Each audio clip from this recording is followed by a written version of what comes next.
राप्ती खोला गाइज हामी चाहिँ अब स्मारकबाट हेटौँडा बजारतिर तर्फ लागिरहेछौँ।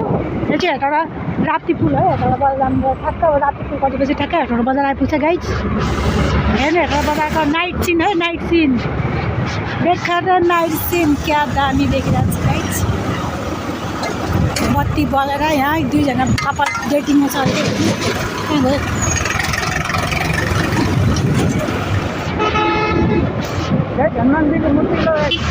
हनुमानजीको मूर्ति उतापट्टि पऱ्यो के आउँछ हेटौँडा ल्याएछ त हेटौँडा ल्याएछ हेरौँ।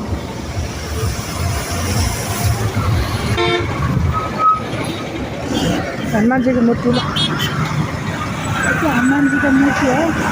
हामी चाहिँ अहिले हेटौँडाबाट नयाँ बस्तीतर्फ लागिरहेछौँ। हेर ल जाऊँ त्यसो है।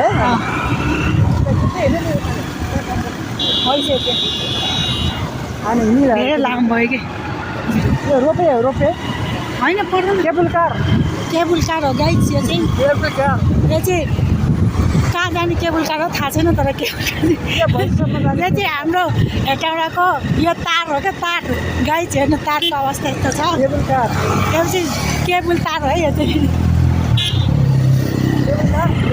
चाहिँ गाडी हो। यो चाहिँ हेटौँडा टु काठमाडौँ छ है। कति काठमाडौँ 80 किलोमिटर है। काठमाडौँ 80 किलोमिटर। काँक्राभित्ता कता पिठरी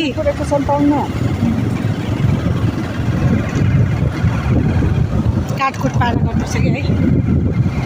यो चाहिँ राम्रो के होटेल होइन, यहाँ झिलिमिली परेछ। हाम्रो हेटौँडा बजार यो चाहिँ हेटौँडा हस्पिटल छ गाइज।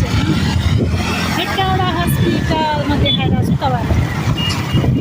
हेटौँडा तपाईँहरूलाई म लाइभ देखाइरहेको छु। हेर्नु अहिले कस्तो राम्रो फुल भइरहेछ। हेर्नु हेटौँडाको सिन अहिले छुट्टै भएको छ। अहिले कस्तो दामी फुल भइरहेको छ। अहिले झिलिमिली भइरहेछ।